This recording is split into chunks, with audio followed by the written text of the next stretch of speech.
Milliardaire à 30 ans. Tel est le challenge que notre invité du jour s'était lancé alors qu'il n'avait que 21 ans. Et tout au long de sa vie, il a travaillé très durement pour atteindre cet objectif. Et comme vous allez le voir dans cette émission, il y est parvenu. Aujourd'hui, nous recevons un jeune plein d'ambition, plein de stratégie et qui est en train de se tracer son chemin au travers de l'entrepreneuriat pour parler d'argent avec lui. Parce qu'au final, c'est toujours juste une question de temps. Sur ce podcast, vous le savez déjà, j'accueille des personnes qui font de l'argent pour parler d'argent. Et aujourd'hui, nous avons un jeune homme exceptionnel qui a 28 ans et qui aujourd'hui est à la tête d'un groupe qui pèse très lourd. Et il va nous expliquer simplement son parcours, son histoire avec l'argent, ses débuts très difficiles, ses échecs, ce qu'il en a tiré comme leçon et surtout comment il dépense son argent aujourd'hui. Si vous aussi, vous voulez apprendre à gérer votre argent, alors je vous invite à suivre ce podcast, mais encore plus à aller dans la barre de description pour participer gratuitement à un quiz que je vous offre. C'est un quiz qui va vous permettre de déceler les erreurs que vous faites dans la gestion de votre argent. Il est entièrement gratuit et offert. Vous allez dans la barre de description et vous le faites. Et puis pour ceux d'entre vous qui veulent aller plus loin, mon équipe se tient à votre disposition pour vous aider à y voir plus clair. J'ai créé un programme de formation et d'accompagnement dans lequel je vous aide à savoir gagner de l'argent, le multiplier, l'investir et le protéger. Mais bon, tout ça, ça commence d'abord par le quiz. Faites le quiz et ensuite prenez un appel avec quelqu'un de mon équipe et qui se fera un plaisir de vous faire un bon diagnostic de votre situation. Je ne vous en dis pas plus. Allons rejoindre Benaziz Konaté.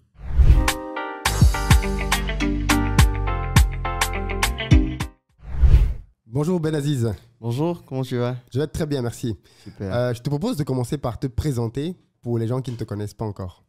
Super. Alors, je suis Benaziz Konaté, jeune entrepreneur de 28 ans. Je viens de la Côte d'Ivoire et je suis manager général de Volaille d'Or, donc qui est une entreprise de production, transformation et distribution de produits agroalimentaires, et manager général de l'industrie de transformation métallique ITM, qui est une industrie de transformation métallique, comme on le dit, et également manager général de Invest, donc qui est une application d'investissement et d'autres business. En gros, je suis entrepreneur. Voilà, dans l'âme. Non, mais c'est très bien. Alors, toi, tu t'es fait remarquer, du moins, tu t'es fait connaître du grand public il y a pas mal d'années. À l'époque, tu avais 21 ans Oui. et tu avais fait une déclaration très audacieuse dans laquelle tu disais que tu avais pour objectif de devenir milliardaire avant 30 ans. Oui. Aujourd'hui, tu en as 28. Est-ce que c'est toujours un objectif pour toi? Est-ce que tu l'as déjà atteint? Ou est-ce que tu en es par rapport à ça? Pour moi, la définition même du milliard, déjà, c'est un état d'esprit. Il faut déjà être milliardaire dans la tête. C'est très important. Alors, en tant qu'entrepreneur, pour moi, c'est une vision que je me suis donnée qui m'a permis, à un certain moment donné, de me dire, écoute, tu veux devenir milliardaire à 30 ans, pourquoi? Pour pouvoir changer les mentalités, pour que les jeunes Africains puissent penser également milliards. Quand on regarde les fortunes des Américains, etc. et tout, on se dit, mais pourquoi est-ce que nous, on a peur de rêver grand? Donc, c'est un challenge. Et aujourd'hui, si on met en compte tous nos actifs, etc. et tout, on peut dire qu'en France CFA, on a déjà atteint le milliard. Excellent. Maintenant, comment on travaille pour pouvoir l'atteindre en cash flow, c'est une autre question. Oui, ça, Mais, oui. mais c'est sûr qu'on va y arriver voilà, d'ici les 30 ans. Tu as dit qu'on devienne un bon milliardaire dans la tête. Ça veut dire quoi? Alors, milliardaire dans la tête, c'est un état d'esprit. Ouais. C'est quoi cet Déjà. état d'esprit? Écoutez, en 2016, Oui. lorsque je faisais cette déclaration, j'avais une seule entreprise. Oui. Et en 2020, lorsque je regardais l'évolution de l'entreprise et la planification, je me suis dit, écoute, à 30 ans, avec l'évolution et la planification, il faudrait un miracle pour devenir milliardaire. Ouais.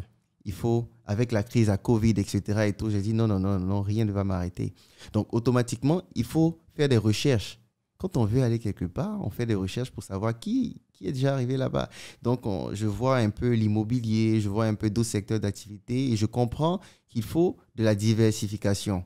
Covid nous l'a montré, une seule activité après. Donc, c'était le moment de diversifier. Donc, je diversifie. On ne peut pas devenir milliardaire en ayant des produits qu'on vend uniquement à peut-être 2500, 3000 francs et en ayant des marchés qui va venir m'acheter du poulet pour 500 millions. Ouais. Il y a un problème qui est là. Ouais. Donc, il faut énormément de temps. Il faut énormément également d'investissement. Donc, quand on prend cela, on se dit, OK, je veux être milliardaire dans ce domaine-là, mais ça va prendre un peu plus de temps. Comment être milliardaire dans le temps? Il faut que j'arrive à vendre des produits. Je le disais à un ami, il faut que j'arrive à vendre des produits où je vends un seul produit à 10 millions. Oui. Si quelqu'un m'en achète 10, ça fait 100 millions. Tout à fait. Que j'ai des produits ou des marchés où je peux faire des marchés de 100, 200, 300 millions. Oui. Et c'est comme ça que, après recherche, je dis, OK, l'Afrique a tellement de problèmes, on va regarder quels problèmes résoudre encore. Donc, on attaque l'immobilier, la construction métallique. On crée une industrie de transformation métallique qui aujourd'hui construit des opérations immobilières où une seule maison coûte 100 millions. On est en train de lancer des opérations immobilières de 12 millions pour 2 chambres, salons, etc. Et tout. Mais là, on a des marchés de plus de centaines de millions pour des constructions de bureaux, etc., pour des mines et autres. Donc là, on se retrouve dans un secteur où une seule facture, on peut émettre des factures de 300, 400 millions. Donc, petit à petit, c'est cela. Mais aussi, il y a la question de gestion de ces revenus. Tout à fait. Alors, lorsqu'on veut devenir milliardaire, ce n'est pas en économisant. OK. Pour moi, on ne peut jamais économiser pour devenir milliardaire. Le milliard, ça vient un coup. OK. Voilà. Et le milliard, pour moi, c'est... Qu'est-ce que je veux dire par exemple, pour pas économiser? C'est-à-dire que le but, c'est pas de je travaille, Écoutez, je ne ne vais pas mettre 10 millions par mois à la banque pour devenir milliardaire. Non, non, non, non, non. Okay. C'est pas comme ça. Okay. Donc, j'ai compris que le milliard, ça vient un coup. Oui. Et pour que ça vienne, il faut énormément d'investissement. Donc, c'est comme aller à la pêche. Vous n'avez pas lancé l'hameçon, vous n'allez pas espérer être au bord de l'eau et puis le poisson va sortir ou venir vers vous. Donc, il faut lancer plusieurs hameçons. Est-ce que vous voyez un peu? Ouais. Et puis, patienter, travailler jusqu'à ce que vous ayez... pour moi, la chance n'existe pas. Il faut provoquer cette chance-là. Ouais. D'accord? Il faut provoquer cette chance-là et il faut avoir un plan stratégique très clair, y croire fortement, une grande vision et puis travailler dur. Moi, je le dis, si vous visez le milliard, que vous n'êtes pas arrivé au milliard, vous serez à côté. Parce que vous avez pris toutes les dispositions possibles pour pouvoir y arriver. C'est très important. Donc, c'est un perpétuel réinvestissement. Et je me rappelle, il y a un an ou deux, j'étais là et je me dis, mais attends, tu veux devenir milliardaire et puis tu n'as même pas 500 millions de ton compte. Je dis, mais attends, il y a un problème. Mais quand je me suis assis et puis j'ai évalué, j'ai dit, mais j'ai ça. Mais je n'ai pas ça dans ma main. Tout à fait. Donc, je parlais avec quelqu'un de ma famille. Il me dit, mais toi, c'est bizarre. C'est pas possible, c'est pas normal. Je dis, écoutez, l'argent doit travailler. Tout à fait. Et un entrepreneur, il doit avoir un capital de sécurité. C'est très important. Il peut se dire, bon, écoute, chaque année, j'ai peut-être 10 millions que je mets à côté sur mon capital de sécurité. Ça veut dire, en cas de problème, il peut sortir tout de suite 50 millions. Il oublie même. Le reste, même s'il a eu 100 millions, 200 millions de bénéfices, il regarde, mais je peux injecter dans lequel de mes business pour le faire grandir. Il faut prendre des risques de façon continue également pour être milliardaire et puis innover. Voilà. C'est très important ce que tu dis parce que justement, beaucoup de gens font cette confusion. Ils pensent que quelqu'un qui est milliardaire, c'est quelqu'un qui a 1 milliard dans son compte en banque. C'est déjà faux. On calcule plutôt ses avoirs, c'est-à-dire les choses qu'il possède, qu'est-ce qu'elles valent s'il les vendait demain. Et puis tu dis aussi quelque chose qui est très intéressant, c'est que quand tu es dans le game de l'argent, le but, ce n'est pas d'amasser de l'argent dans le compte en banque. Le but, c'est de le faire travailler dans l'économie. Parce que même quand tu déposes ton argent à la banque, qu'est-ce que la banque en fait? Elle le fait travailler dans l'économie pour pouvoir prendre des intérêts chez les gens à qui elle le prête. Donc, en gros, j'aime souvent dire aux gens que si tu as beaucoup d'argent dans ton compte en banque, c'est peut-être la preuve que tu ne sais pas gérer l'argent. Parce que si tu savais gérer l'argent, tu le mettrais dans différentes activités pour qu'il tourne davantage. Vous ne pouvez pas être entrepreneur, avoir un business plan qui a 4 milliards, par exemple, pour vous développer. Et vous avez 100 millions, vous gardez ça au chaud et puis vous attendez quoi en fait? 100 millions, comment est-ce que vous allez faire pour gagner ces 100 millions? Vous pouvez réinvestir, peut-être que vous allez gagner un peu plus demain. Oui. Donc cet argent-là, il doit travailler. Et on doit arriver, et pour moi, l'Afrique, aujourd'hui, on parle certainement d'entrepreneuriat, mais on va arriver au stade où il faudra des investisseurs.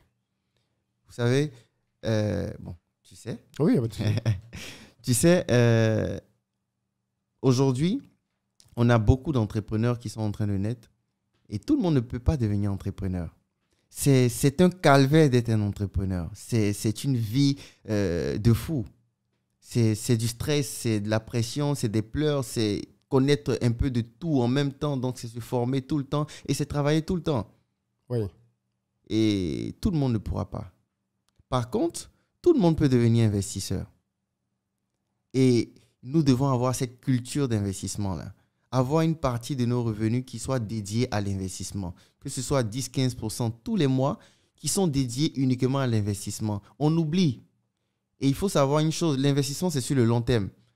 Si vous voulez investir et puis devenir riche dans 1 an, 2 ans, non, il y a un problème. Il faut bien regarder, il y a un problème. L'investissement, il est cumulé sur le long terme, de sorte à ce qu'au bout de 10 ans, 15 ans, vous retrouvez à ce que la valeur de vos investissements puisse vous permettre de gagner ce que vous gagnez en travaillant. Par exemple, oui. Ou plus même, oui. Voilà pourquoi moi j'ai dit, qui a fixé la retraite à 60 ans? J'ai dit, moi, je fixe ma retraite à 35 ans. OK. Parce qu'en ce moment-là, oui, mais qui a fixé? Chacun a le droit de fixer sa retraite. Tout à fait. On peut vouloir devenir milliardaire en tant que jeune, c'est sacrifier sa jeunesse. C'est travailler dur et tous les jours. C'est savoir s'entourer. C'est être organisé. C'est savoir mettre la priorité là où il le faut. Parce que nous avons tous 24 heures. Mais à la fin de la journée, on n'est pas au même stade. Donc, tout dépend de comment est-ce que vous utilisez vos 24 heures. Il ne faut pas perdre le temps. Vous allez perdre... moi, par exemple, quand je vais sur les réseaux sociaux, que je tombe sur une vidéo qui va me perdre le temps, j'avance. Je vais directement à l'objectif. Oui. Si c'est une vidéo qui est constructive, dès l'introduction, je sais. Je regarde tout jusqu'à la fin. Donc, il ne faut pas qu'on perde le temps. Le temps, c'est de l'argent. Il faille que nous arrivions à le comprendre. Il faille que nous soyons là et que les jeunes, les travailleurs, etc., puissent avoir énormément d'investissements. Et ça va permettre également à tous ces jeunes entrepreneurs qui sont en train de naître de pouvoir avoir des capitaux, des investisseurs, des partenaires pour pouvoir grandir leur business. Quand on regarde l'histoire des milliardaires du monde, là, ils ont rencontré quelqu'un qui a mis des millions de dollars dans leur business. Mais ce quelqu'un-là, est-ce qu'on les a ici? Il y a un problème. Okay, ouais. Est-ce que la seule source de financement pour un entrepreneur, ce sont les banques? Les concours? Mais les milliardaires, ils sont où? Voilà. Les jeunes entrepreneurs, voilà, les appellent des personnes qui ont de l'argent sur leur compte. Écoutez, si on décide aujourd'hui de devenir des investisseurs, on va changer le monde, carrément. L'Afrique est le berceau de l'humanité, mais c'est maintenant qu'il est l'heure de montrer cela. En tout cas, c'est ma manière de voir les choses. Si on veut décider de construire, par exemple, en Côte d'Ivoire, la plus grande unité de production et de transformation de bétail d'Afrique de l'Ouest, c'est possible. Si ça fait 20 milliards, vous divisez 20 milliards par la population ivoirienne, ou bien même par la moitié. Vous allez voir que le coût de l'investissement va même pas... Il sera ridicule. On donne un peu de capitaux voilà, à des entreprises qui ont 20 ans, 30 ans, 50 ans d'expérience dans la matière, un peu d'action, 10, 15, 20% cadeau pour leur expérience, mais ils viennent, on monte. Et si on finit de monter cela, mais vous aurez une industrie qui va déjà créer de la richesse. Vous êtes sûr d'avoir fait un investissement, même si c'est à hauteur de 1 million, qui sera rentabilisé parce que c'est un gros investissement. Et que l'étude de marché, toutes les études possibles pour que l'investissement puisse marcher, aujourd'hui, on importe plus de 80% de bétail. C'est clair. Une industrie, dans ce sens-là, pourrait permettre les machines nécessaires voilà, pour traire le lait aux normes internationales.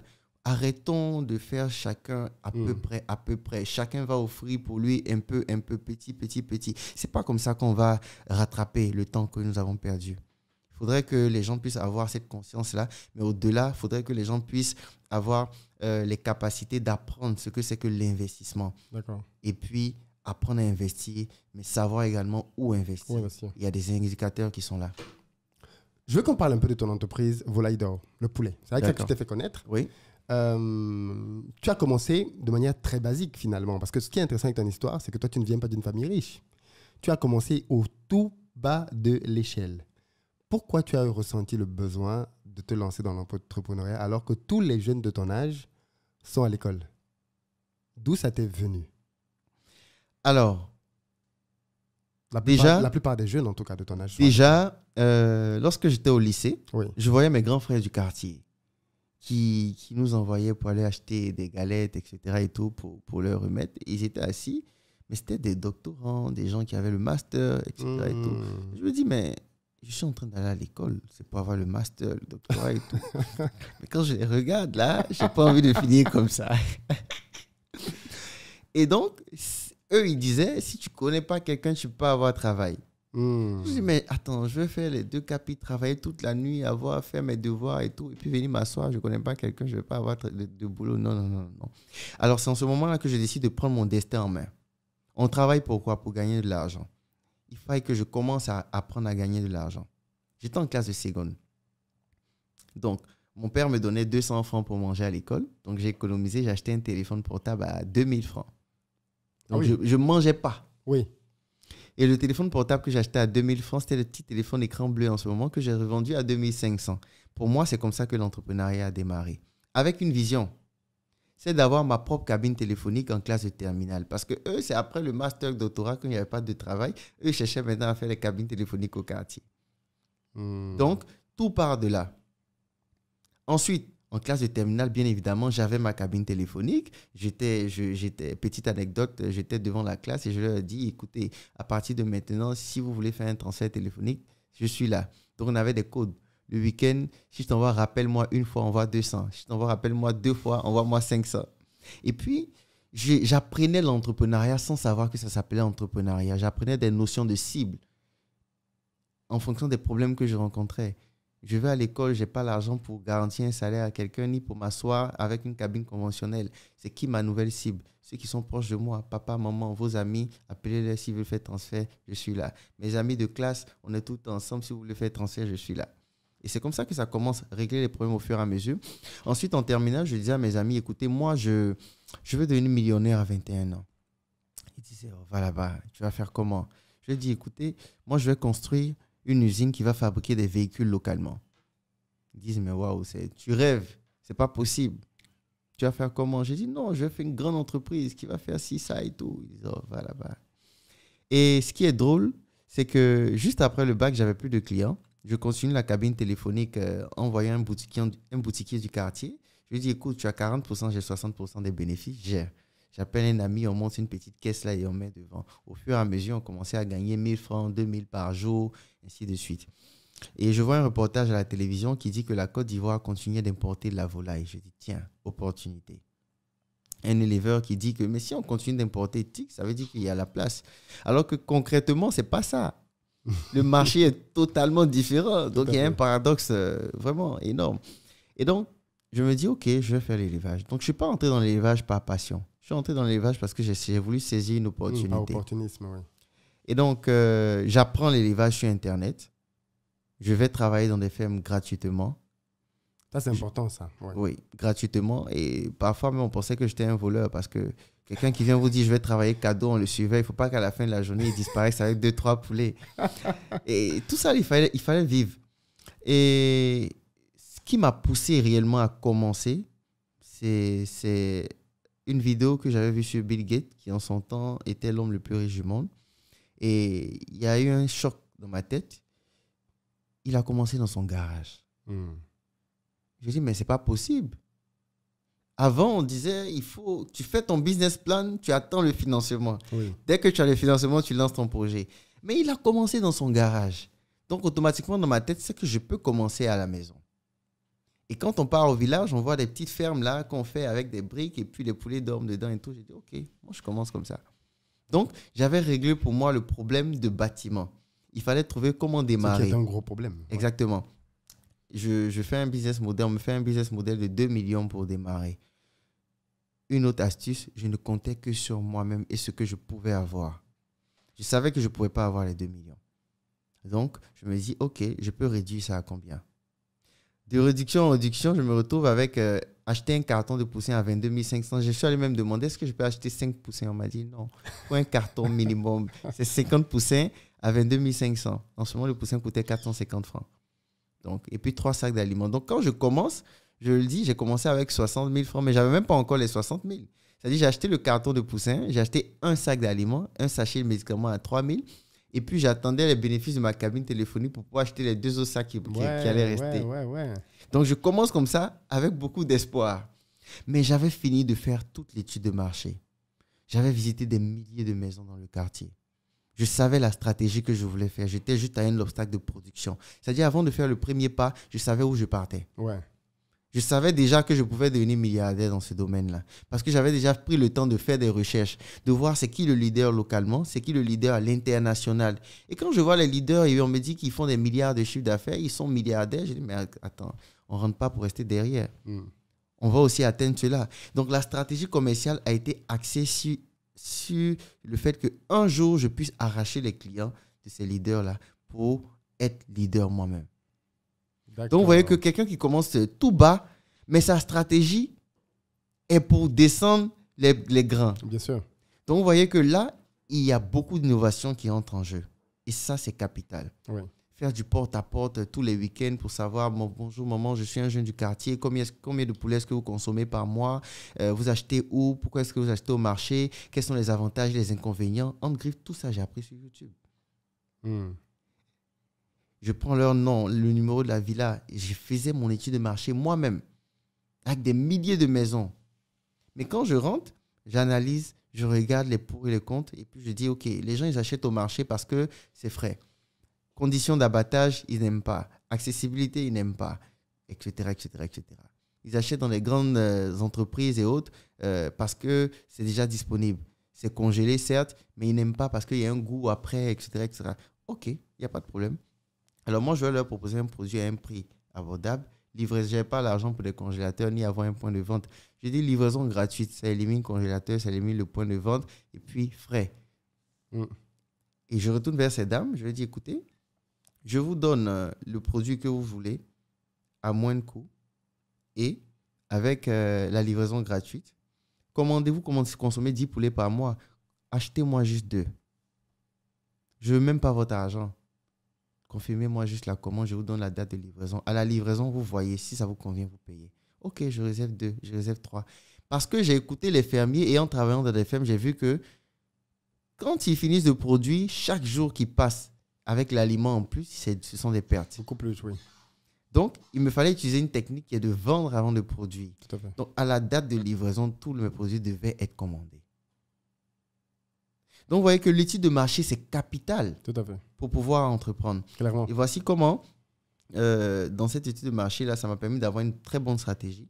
Mais avant de commencer à faire du bénéfice, j'ai fait plus de 2 ans échoué. Donc, l'étape où j'ai commencé à la maison, 21 jours où les poussins commençaient à devenir poulets, c'est là que la passion est née parce que je m'occupais de moi-même. Donc, j'ai commencé à avoir un amour pour les poussins, les voir grandir et tout. Le chien, il ouvre la cage et les poussins sortent, il tue la moitié. Wow. Il les bouffe même pas. C'est-à-dire, il les tue, ils sont là dans la cour. J'ai eu très mal. Je suis resté là pendant des heures et mon père qui me dit, écoute, pense ça comme une expérience.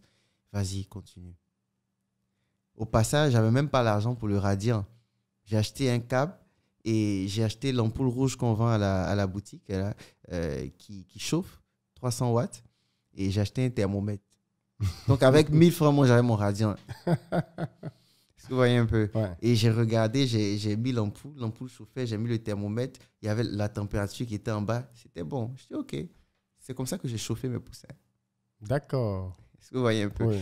Donc, c'est beaucoup de stratégie, c'est croire en sa vision, c'est également beaucoup de sacrifices.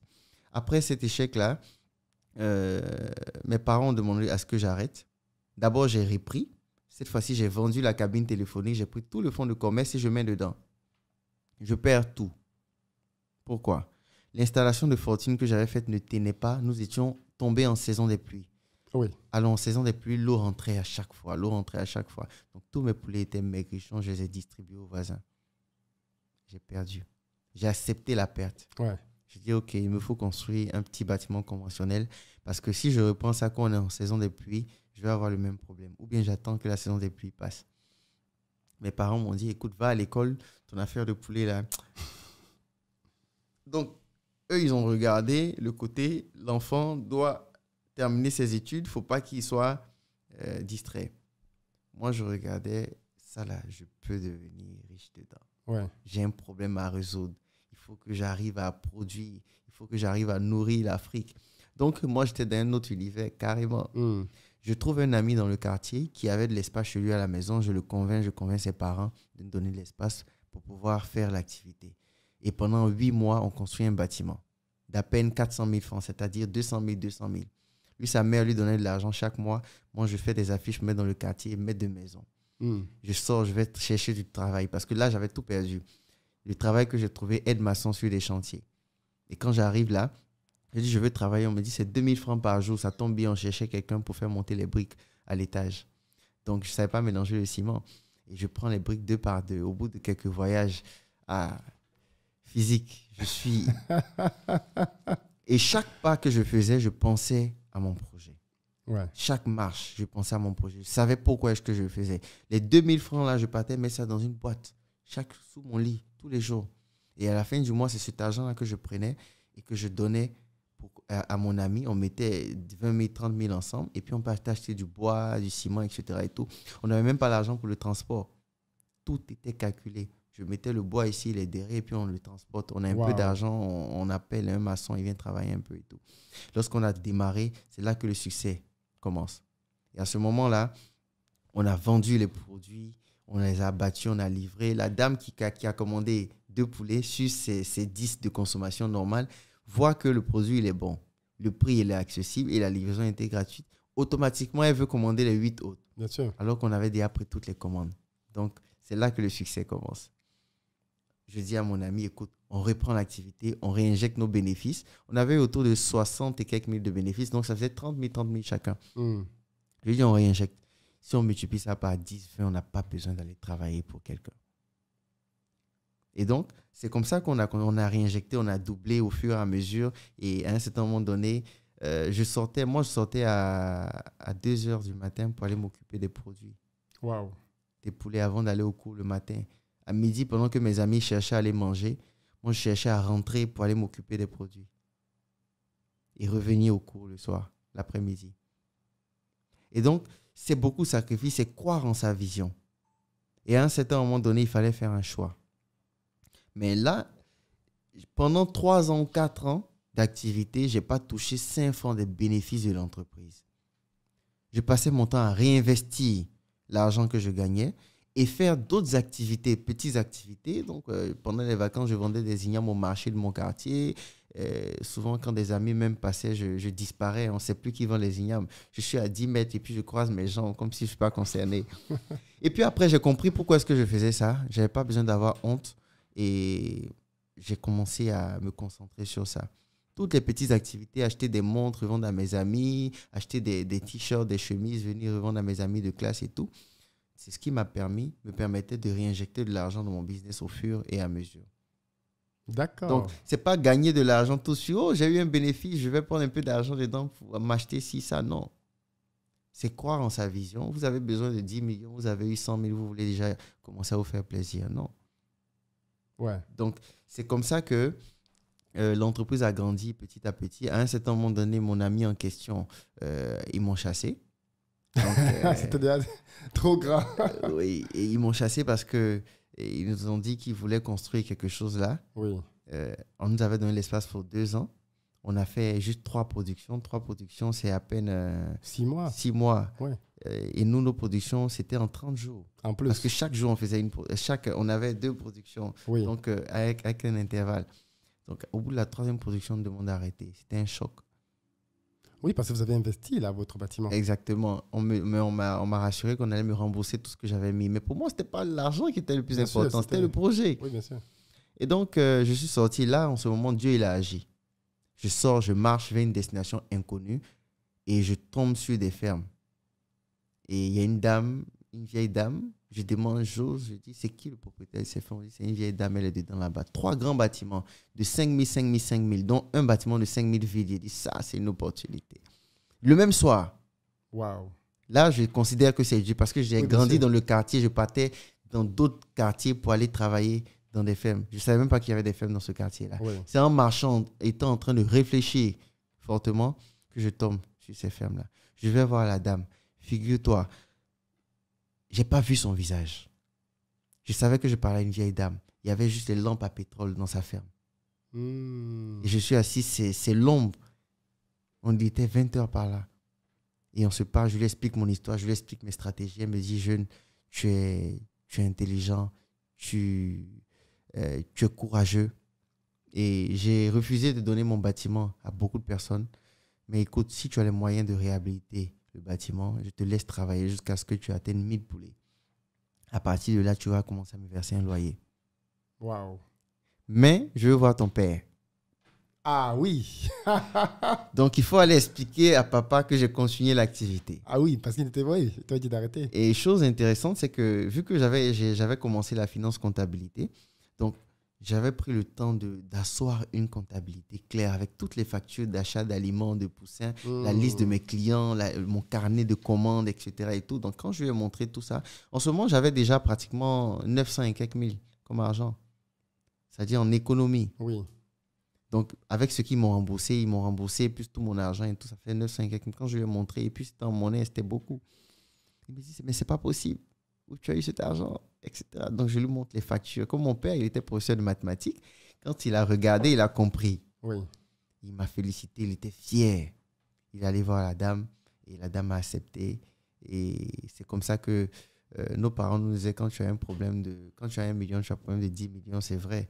Si tu as un bâtiment de 5000 poulets sans toiture, il faut réhabiliter. Ah oui. Donc, Sans toiture, ouais. j'avais mon premier million là à 19 ans. Ouais. Mais j'avais un problème de 5 millions. J'ai versé mon million sur le lit. J'ai regardé, j'ai dit, écoute, je suis millionnaire. Donc, en tant que jeune, ça arrive de... Voilà, j'étais content. Bien sûr. Et puis, je me rends compte que l'argent là même, c'est rien. Parce que j'avais un problème plus élevé. Devis pour réhabiliter pratiquement 4 millions et quelques. Tiens. Donc, je prends de vieilles feuilles de tôle et je les utilise pour pouvoir réhabiliter une petite partie du bâtiment avec 700 000 dans mon argent. Et les 200 000, je prends pour relancer les Une poulets. production. Et je quitte la maison de mon père en ce moment-là. Je lui dis, papa, je vais dormir à la ferme. Je n'ai pas le droit d'échouer. Il faille que mes poulets, la personne les vole. Wow. Dedication. Et voilà, en fait. Tu te dédies Exactement. corps et âme au projet. Exactement. Et c'est comme ça que je commence à grandir la ferme et tout. Et à un certain moment donné, je vois que le bâtiment, il est grand. Je prends des amis tous les week-ends, on va faire. Et en ce moment, j'ai laissé tout ce qu'on avait fait à mon ami en question. Qu'est-ce qui s'est passé? Au lieu de... Ils ont agrandi le bâtiment. C'est ce que je voulais te demander. Ils t'ont chassé, c'est bizarre. Ils voulaient t'évincer du projet. Exactement. Ils ont agrandi le bâtiment. Ouais. Alors que ce n'était pas la même vision. Oui. Ils voulaient gagner plus. Là, j'ai sauté certaines étapes, mais il y a eu des soucis en interne. Voilà, sa mère voulait entrer dans le business, voulait qu'on divise l'argent par 3 maintenant. Moi, je faisais la comptabilité. J'ai dit, écoute, si on doit diviser l'argent par 3, elle met la même valeur que nous, on a mis. Bien sûr. On augmente le capital. Bien sûr. Mais le capital actuel, là, moi, j'ai 50%. On ne touche pas à mes mes 50%. Il divise avec sa maman, oui. Donc, c'est comme ça qu'on a dû se séparer. Il devait construire quelque chose là. Et puis, finalement, je me suis rendu compte que c'était pour agrandir. Et j'ai laissé tous les clients qu'on avait. Ah oui, tu leur as laissé les clients? Tous les clients qu'on avait. Je suis allé reprendre à zéro. Et c'est en ce moment que je donne le nom Volaille d'or pour marquer la différence. Et je vais reprendre à zéro.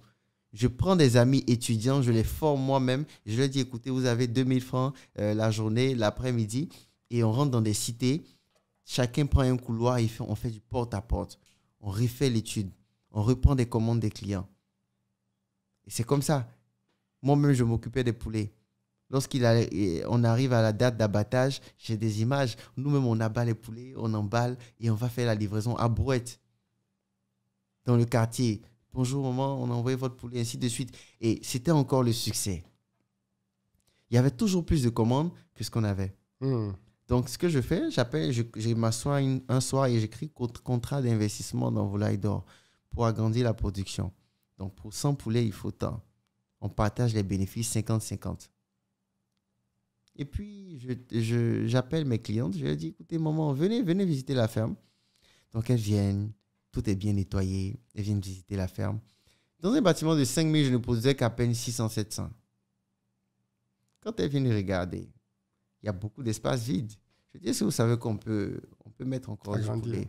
Voici même, j'ai même fait une proposition d'investissement et puis je leur donne, elles regardent.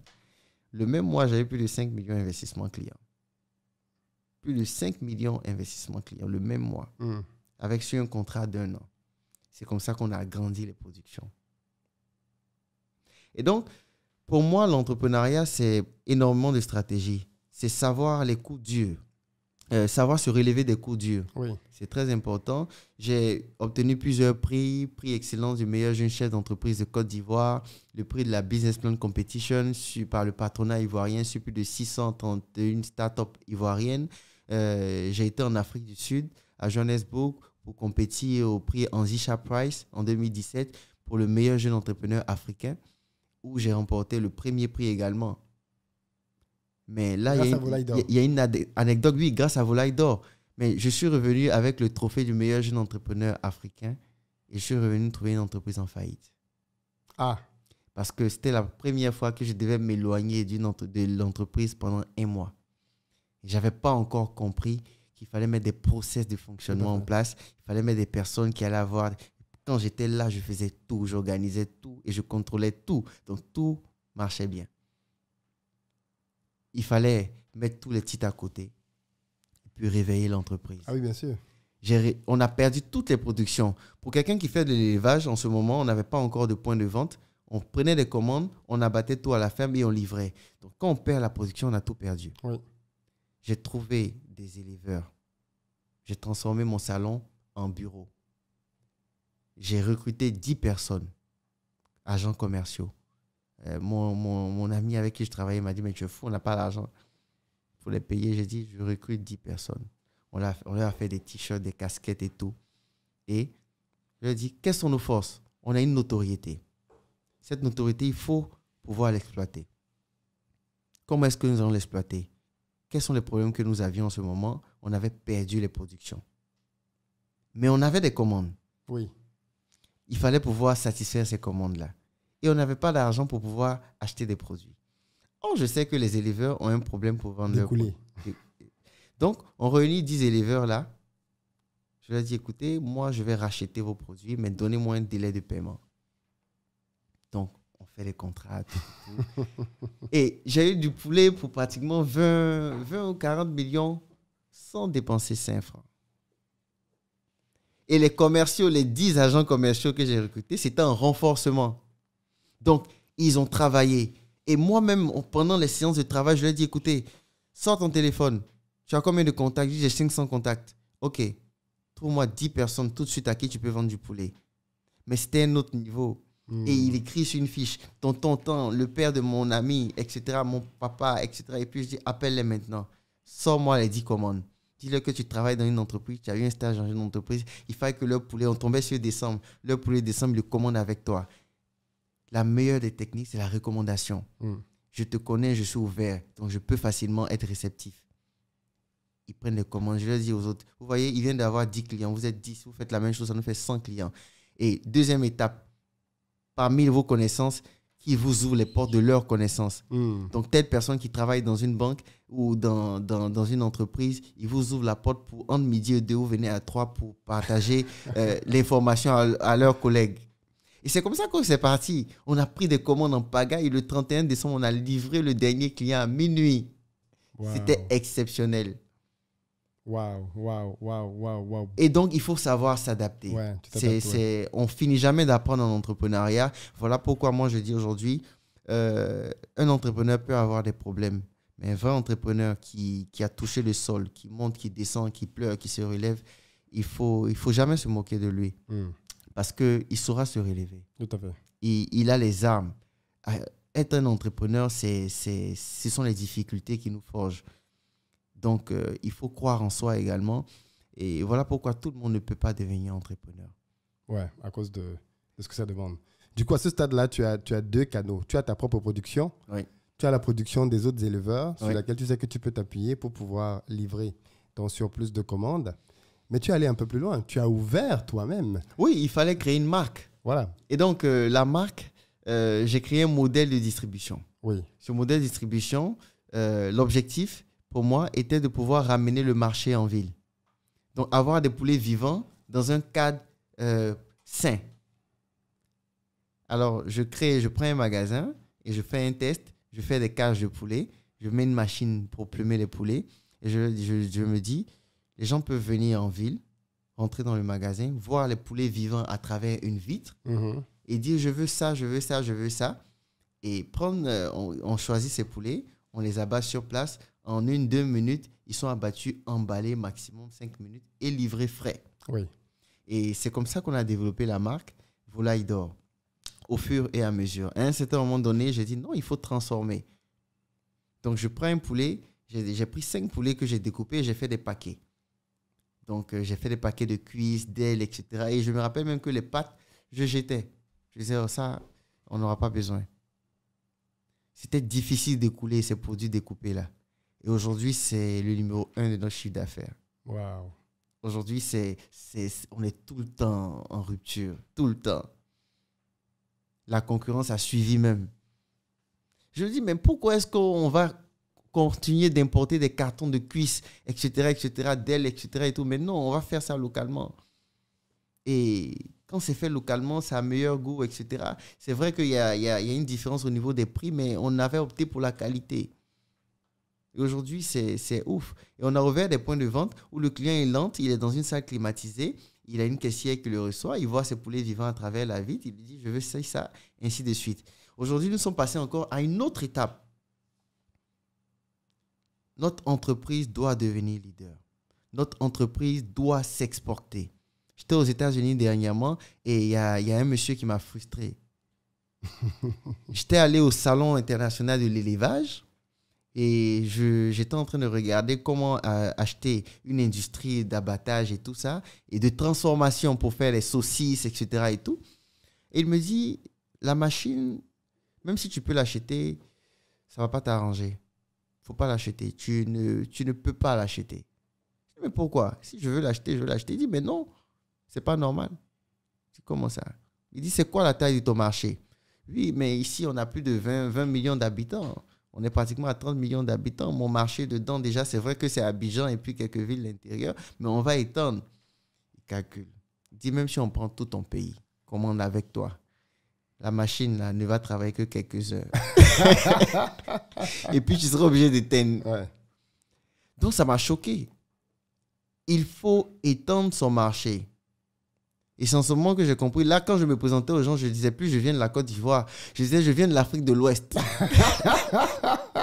Et je disais voici la population de l'Afrique de l'Ouest. Ouais. Il y a tel pays, tel pays, tel pays. On peut s'exporter, on peut ci, on peut ça et tout. Parce qu'il faut être concret. Et aujourd'hui, on pense développement.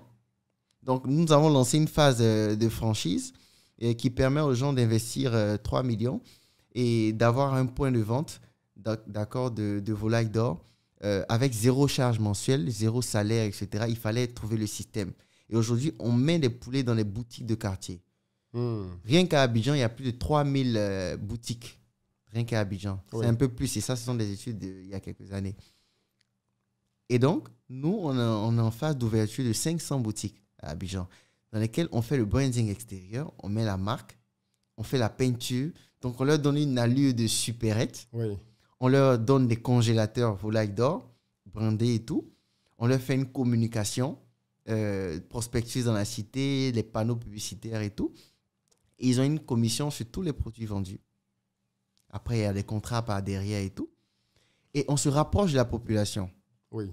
Donc, ces boutiques de proximité-là nous permettent d'avoir zéro charge en termes de personnel mensuel, zéro loyer à payer. Bien sûr. Et le produit est beaucoup plus proche. Je sors de ma maison, j'ai la boutique à côté, j'ai le même produit de volaille d'or. Je n'ai pas besoin d'attendre. Ah, mais je vous attends pour cuisiner. C'est ça que j'attends. Non. Et ça, on se retrouve partout. Il faut créer cette proximité-là. Oui. Donc aujourd'hui, c'est ce que nous sommes en train de faire et ça marche très bien. On est en train d'ouvrir au fur et à mesure. Chaque mois, on ouvre de nouveaux points.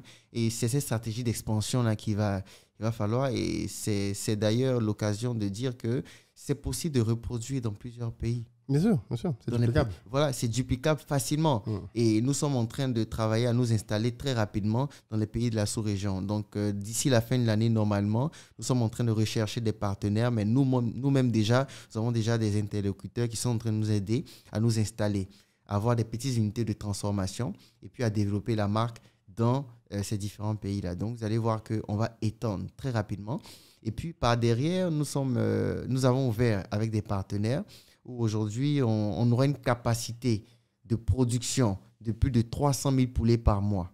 C'est à ça que je voulais arriver, les chiffres de ta production, justement. Exactement. On aura une capacité de production interne de plus de 300 000 poulets par mois.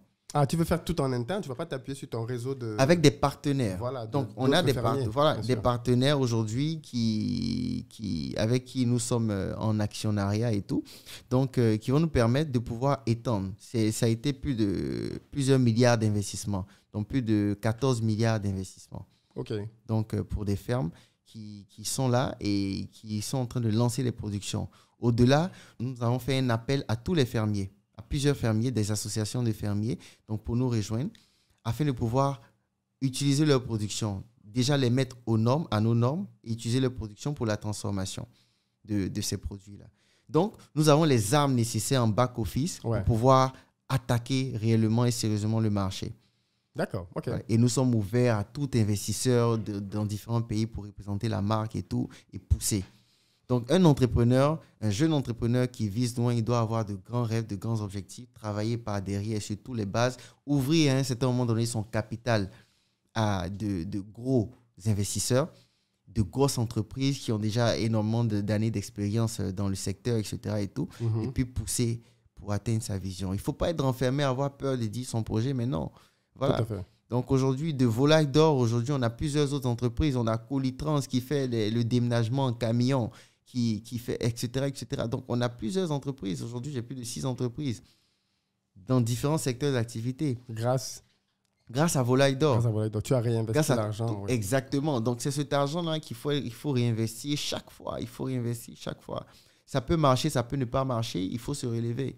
Mais du coup, j'ai quand même envie de te... Alors, à l'époque, déjà, quand on en avait parlé la dernière fois, tu étais déjà à 300 millions, je pense, de chiffre d'affaires que tu générais. Aujourd'hui, ça s'est stabilisé, ça a continué de grandir. Écoute, aujourd'hui, en termes de chiffre d'affaires, si on prend le groupe, aujourd'hui, on est en train de passer en holding. Ça va s'appeler IBAC Holding. Donc, si on prend le groupe, on a dépassé largement les milliards de chiffre d'affaires. Okay, mais clairement, on attend en termes de valeur, en termes de chiffre d'affaires, en termes de tout ce qu'on fait, on est déjà au-dessus de plusieurs milliards.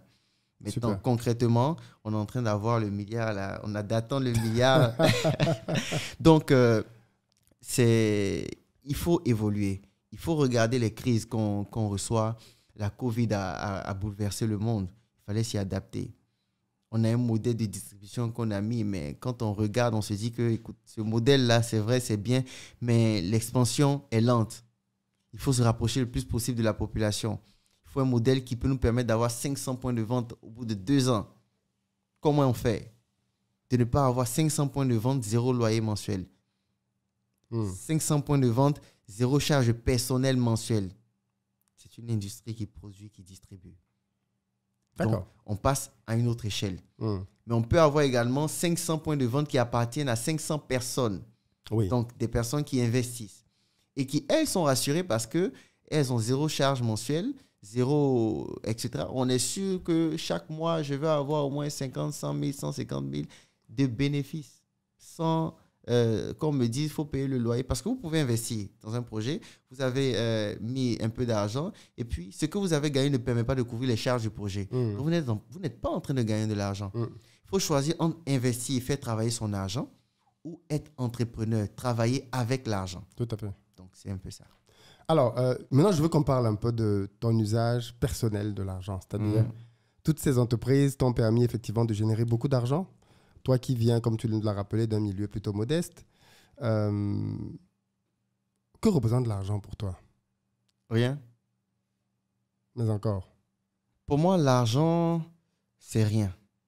Parce que quand on est entrepreneur, aujourd'hui, vous avez peut-être 100, 200 millions. Au bout d'une semaine, c'est fini. Et puis, vous avez un problème d'1 million. C'est drôle, mais c'est la réalité d'un entrepreneur.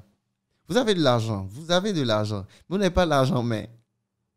Donc, l'argent, c'est rien, en fait.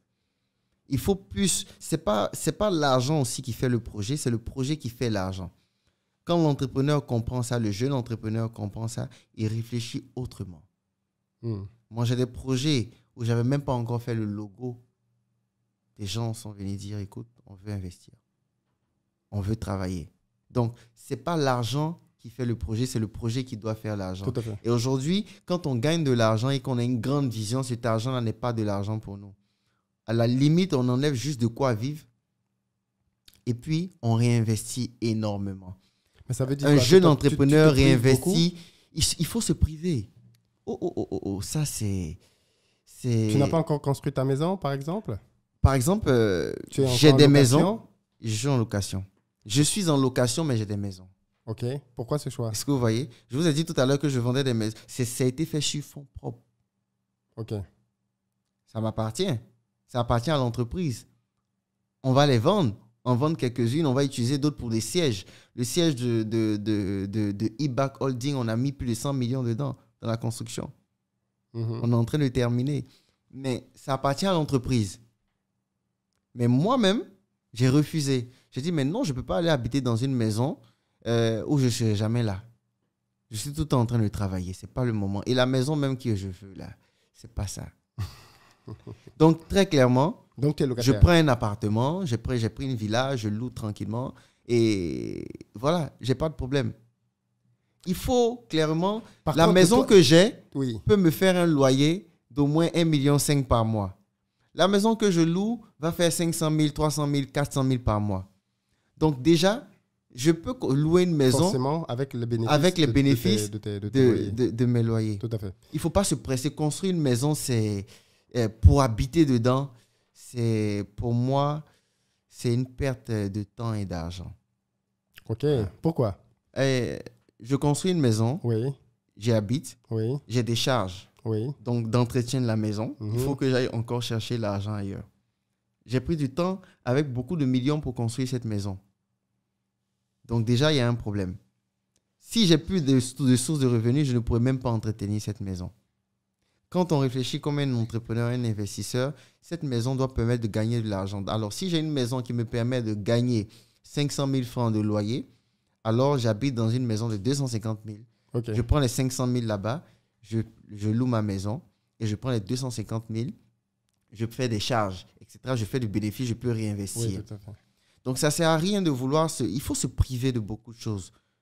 Il faut se priver de beaucoup de choses. Il y a encore quelques années, moi, j'avais voilà, de l'argent, mais je le roulais dans ma fourgonnette, je n'avais pas de problème avec quelqu'un.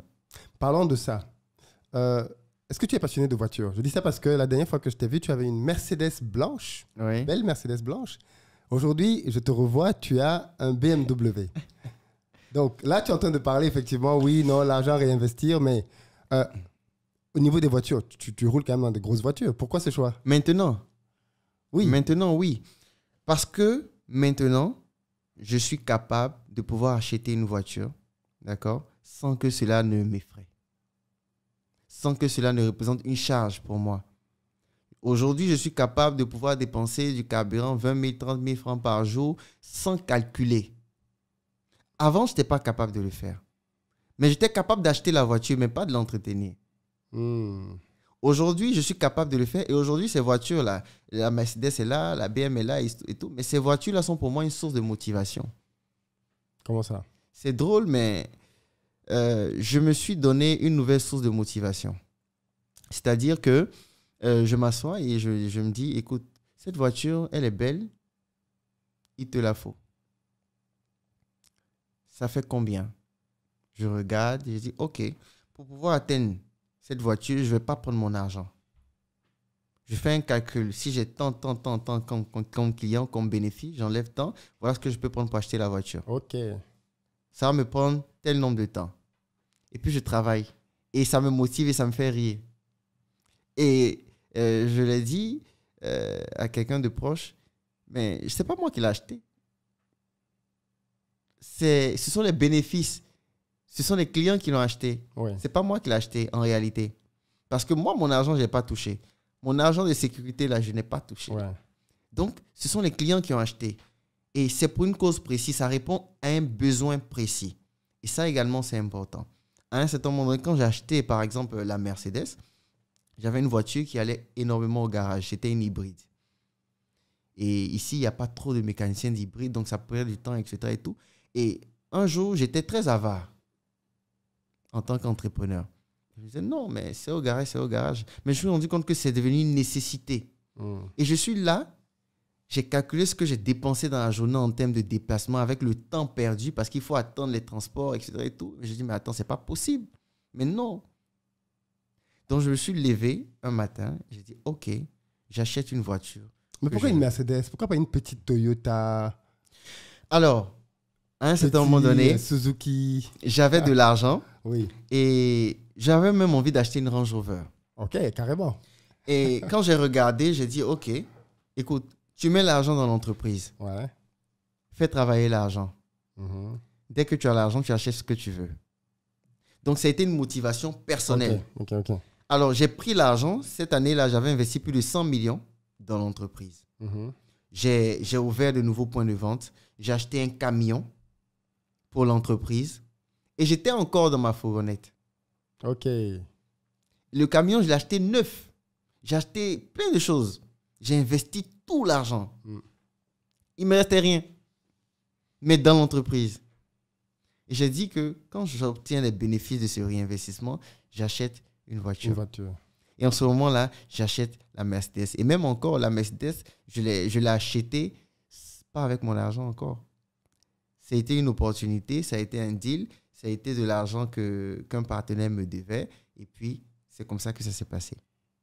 Ok. À un certain moment donné, j'ai vu que je bougeais tellement, j'ai commencé à rentrer dans l'immobilier. Il me fallait une voiture haute. Donc, la Mercedes entrait beaucoup au garage parce que quand j'entrais dans les trucs, c'était une nécessité pour moi parce que dans l'immobilier, quand vous arrivez en fourgonnette, le gars, il vous regarde. Il vous prend pas au sérieux. Il ne vous prend pas au sérieux.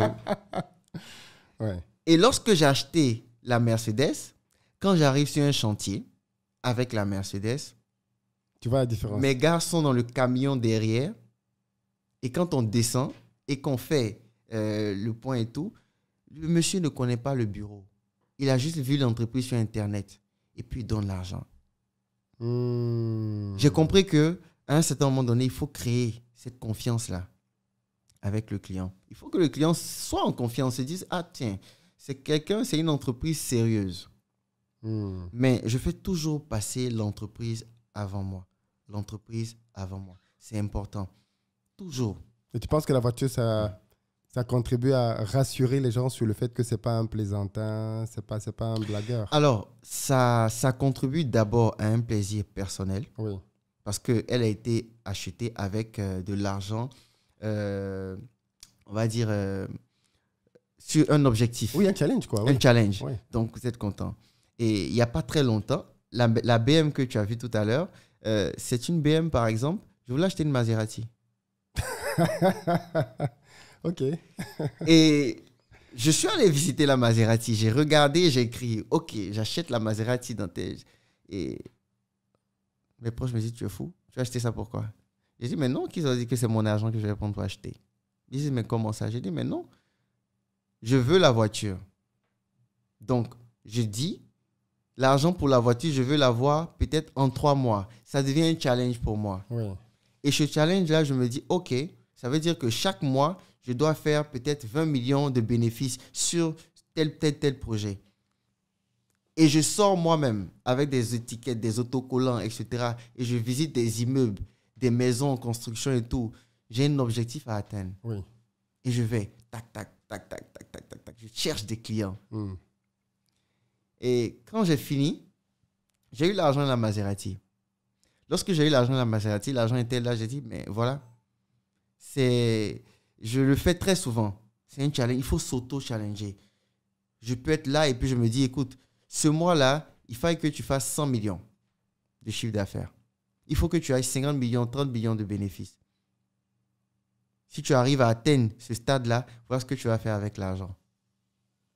Et c'est amusant. Je le fais parfois pour acheter des terrains. Je vais acheter tant comme terrain pour que ça prenne la valeur pour l'entreprise. Est-ce que tu te dépenses? Parce que là, du coup, on a quand même le sentiment que finalement, tu es très stratège, très sérieux. Est-ce que tu te fais plaisir aussi avec ton argent? Est-ce que ton argent, c'est uniquement pour les réinvestissements ou alors tu fais aussi la fête comme tout bon jeune? Je disais à ma femme il n'y a pas très longtemps, Oui. je lui ai dit, si tu me vois dépenser 1 million, c'est que j'en ai gagné 10. OK. Elle dit, comment ça? J'ai dit, regarde, c'est simple. Quand je dépense 1 million, ça veut dire que peut-être, je vais faire des dons de peut-être 200, 300, 400 000. Elle se plaint beaucoup de ça. Elle me dit, mais tu es entrepreneur, tu as besoin. Je dis, mais non. un entrepreneur a également besoin d'avoir des actions sociales. Ça fait partie du volet RSE de nos entreprises. C'est important de le faire. Et ça me fait plaisir à moi-même de le faire. Donc, pour moi, c'est un plaisir. Donc, je le fais. Elle dit, OK, d'accord. Mais cet argent, est-ce que tu ne pourrais pas prendre pour avancer sur tous tes nombreux chantiers? Ouais. J'ai dit, mais non, c'est différent. Si tu me vois dépenser 1 million, j'en ai gagné 10. Les 9 millions, tu crois que c'est allé où? Ouais. C'est aller là-bas. Donc, moi, j'ai un ratio qui est simple. 20%, je fais ce que je veux. Je peux acheter quelque chose cher tout de suite et puis ça ne me dit rien. OK. 20%, je fais ce que je veux. 20% de tes bénéfices. Du hein. bénéfice. Ouais. 80% du bénéfice est réinvesti. Automatiquement, sans calculer, sans réfléchir.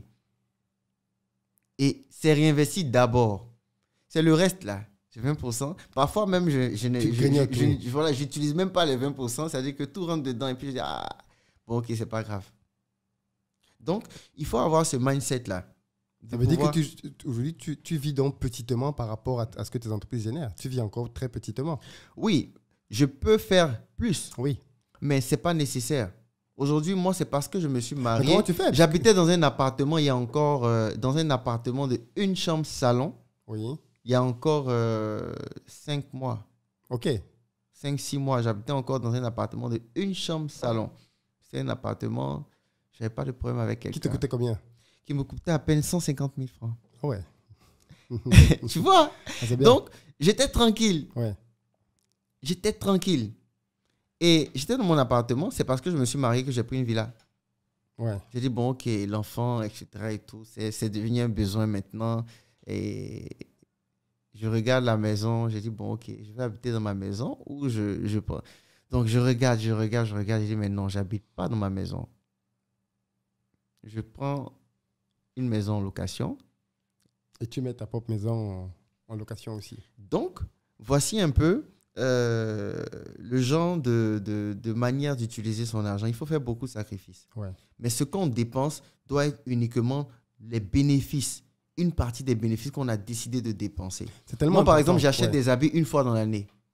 OK, ça, je voulais arriver à ça, les amis. J'achète des habits et des chaussures une seule fois dans l'année. Pourquoi? Mais parce que le faire quotidiennement, ça me fatigue l'esprit. J'estime que quand j'ouvre le placard, il y a assez d'habits, de vêtements. Donc, le faire quotidiennement, ça me fatigue l'esprit. Toute l'année est consacrée à l'investissement. Donc, en fin d'année, je décide par exemple que, OK, je prends de l'argent et je fais du shopping. En ce moment-là, j'estime que c'est le moment. Donc là, j'achète tout ce que je veux. Quand je finis de l'acheter, c'est fini. Il faut apparaître devant moi avec la nouvelle sortie de ci, de ça. Bon, ça ne m'intéresse pas. Ouais. La preuve, les téléphones, voilà, ça ne me dit rien. Lorsque j'avais, par exemple, je ne vais pas peut-être faire de publicité, mais par exemple, lorsque j'ai un téléphone, le téléphone, la génération 1, 2, 3 sort après, le téléphone est toujours dans ma main. Oui, parce qu'il a Mon encore- téléphone même il est marche. cassé. Oui. Mais je n'ai pas mon problème. Par contre, pour moi-même, ça constitue un problème. Même par exemple, pour ma femme, etc. et tout, je peux faire. Là, il n'y a pas de problème. Mais pour moi-même, j'estime que j'achète uniquement par besoin Tout à fait. et non par... Voilà. Tu n'as pas besoin de faire du... Exactement. en fait. Lorsque je voulais acheter le 4x4, j'ai regardé, j'ai dit, bon, ok, la BM me revient pratiquement moitié prix de la Maserati et puis j'ai les mêmes avantages. Donc, en réalité, est-ce que la Maserati va me rapporter de l'argent? Non. C'était un challenge. J'y suis arrivé. Je n'ai pas besoin de prendre l'argent pour aller mettre dedans. Donc, j'ai réinvesti l'autre partie. J'ai besoin d'une voiture en hauteur. Je prends une voiture en hauteur qui peut être conventionnelle. Et je prends, j'avance. C'est comme ça. Ok. Non, mais c'est bien. On voit que tu as une vraie logique. Quel est ton rapport au crédit? Le Est-ce que crédit. tu t'endettes beaucoup? Pas du tout? Qu'est-ce que tu en penses? Alors, pour moi, le crédit... Je voulais juste faire une petite parenthèse, excuse-moi, parce que tu l'as dit, mais je pense que c'est important de le préciser. Et tu as très bien fait de le souligner. On ne se fait pas plaisir avec son salaire. Parce que malheureusement, c'est le piège dans lequel beaucoup trop de gens se tombent. C'est-à-dire qu'ils voient des gens, ils voient de belles choses, ils veulent acheter les belles choses et ils prennent leur salaire. On se fait plaisir avec le bénéfice de ces investissements. On ne se fatiguera jamais de dire ça. Donc, tant que vous êtes salarié, que vous avez un salaire, investissez ce salaire pour des business. Exactement. Tant que vous n'avez pas de bénéfice de vos business, privez-vous. Réinvestissez, échouez, apprenez, recommencez jusqu'au jour où ça va devenir rentable. Et ce n'est qu'avec les bénéfices, et encore une partie de ces bénéfices, que vous pourrez vous faire plaisir. C'est très important que tu aies précisé ça. Oui, et c'est pourquoi c'est en fin d'année que moi je fais énormément d'achats et de dépenses. Parce qu'en fin d'année, je fais un bilan. Oui, tu sais ce qui s'est Je passé. sais ce que j'ai gagné, Ouais. j'enlève une partie et je peux utiliser l'autre partie pour réinvestir. Ouais. Et c'est important parce que les années ne doivent pas se ressembler. Nous devons continuer d'avancer. Hum. Et pour avancer, il faut injecter notre argent. Mais même cet argent qu'on injecte, ça ne suffit pas. Il faut donc chercher des investisseurs et d'autres sources de financement. Prendre des crédits, etc. Et tout. Et là encore, moi, j'ai un problème avec le crédit en Afrique. Hum. Alors, pendant plusieurs années, Oui. j'ai vu plusieurs banques qui venaient, oui, on veut vous donner de l'argent, etc. et tout. Mais quand je regarde, cet argent ne peut pas me permettre de travailler. Ils ne t'en donnent pas assez, c'est ça? Même quand c'est assez, le temps de remboursement Oui, est court. est court. Oui. Et quand on regarde clairement, on se dit, mais écoute, ça, c'est de l'argent pour faire du fonds de roulement, c'est pas de l'argent pour investir. Hum. Et même si ça donne de l'argent pour investir, il faut que ce soit dans un cadre assez intéressant. Hum. Donc, pour moi, aujourd'hui, en tout cas, pour ma perception des choses, si je dois prendre du crédit, je ne prendrai... J'ai pris le crédit une fois avec une banque et j'ai pris 3 fois moins que le montant dont j'avais besoin. Oui. C'est ce qu'ils ont accepté. Et quand j'ai regardé, j'ai observé, j'ai dit, mais non, c'est pas possible. C'est inadmissible. Il ne faut jamais prendre du crédit lorsque ce crédit-là ne peut pas faire exactement toutes les lignes Oui. de votre business Du projet, model. oui. C'est capital. Oui, parce qu'après, tu te retrouves dans une situation très grave parce que tu n'as pas pu terminer le projet. Donc, il ne Exactement. peut pas te générer d'argent et Exactement. tu dois rembourser la banque. Exactement. Et donc, l'entrepreneur aujourd'hui doit chercher des partenaires qui peuvent l'accompagner dans le développement de son entreprise. L'entrepreneur aujourd'hui doit chercher des investisseurs, doit ficeler, doit réinvestir. C'est mieux de réinvestir tout ce qu'on gagne. Oui. C'est mieux. On a moins de dettes. Il y a d'autres manières d'avoir du crédit. Le crédit fournisseur, il existe, etc., etc. et tout. Donc, il y a d'autres manières. C'est comme ça que je fonctionne maintenant. Alors, est-ce que tu n'as pas peur, parce que moi, je fais beaucoup de vidéos aussi pour sensibiliser par rapport aux entrepreneurs qui demandent aux particuliers de l'argent, c'est que les particuliers n'ont pas l'éducation financière nécessaire. Et il faut qu'on se dise la vérité. Quand un particulier te donne son argent, il ne sait pas qu'il peut le perdre. Parce qu'en fait, en tant qu'entrepreneur, toi, tu sais qu'un investissement peut marcher, peut moins bien marcher, peut même complètement rater. Mais le particulier, lui, pour lui, s'il te donne 3 millions, tu dois lui donner son argent. Est-ce que, est-ce que tu sensibilises les gens avec qui tu travailles au fait que ça reste un risque? D'accord. Ce qu'il faut savoir, Oui. avec ma structure, par exemple, Invest, ce qu'il faut savoir, c'est clair. Mm. La banque a son rôle. La banque est capitale pour le développement d'une entreprise. Oui. Mais si vous devez prendre un crédit bancaire, Oui. il faut que ce soit exactement ce dont vous avez besoin. Mm. Il faut que cela vous permette de pouvoir grandir. D'accord? Mm. Donc, à un certain moment donné, aujourd'hui, par exemple, si moi je veux prendre un crédit, je peux prendre le crédit que je veux parce que j'ai pris le temps de regarder le fonctionnement des banques, Mhm. les garanties que les banques peuvent demander. Oui. Et puis, quand un entrepreneur achète des terrains et qu'il prend le temps de suivre ses dossiers, d'accéder, etc., ce n'est pas pour rien. Il recherche des garanties bancaires. La banque, pour un entrepreneur aujourd'hui qui veut se développer à grande échelle, c'est capital. Qui veut faire des investissements, c'est capital. Forcément. C'est la voie à suivre. On finit toujours par y arriver. Oui. La preuve, les États-Unis, ils sont le pays le plus endetté du monde. La dette, c'est important. C'est bien même d'être endetté. Un entrepreneur qui n'est pas endetté, là, c'est pas clair. Parce qu'il faut prendre du crédit pour pouvoir bouger. Il faut faire travailler l'argent. Mm. On a toujours besoin de l'argent pour pouvoir travailler. Mais par derrière, prendre de l'argent des gens pour mettre dans son business, ça répond à certaines normes. Pour moi, si vous devez prendre de l'argent avec quelqu'un, c'est que cette personne-là est partenaire dans votre business. OK. Donc, vous êtes partenaire, vous partagez le risque. Ou bien, vous mettez en place, par exemple, dans nos systèmes de franchise, mais c'est clair, j'achète le point de distribution. Tout à fait. Et après, je le gère. Je le gère. Mm.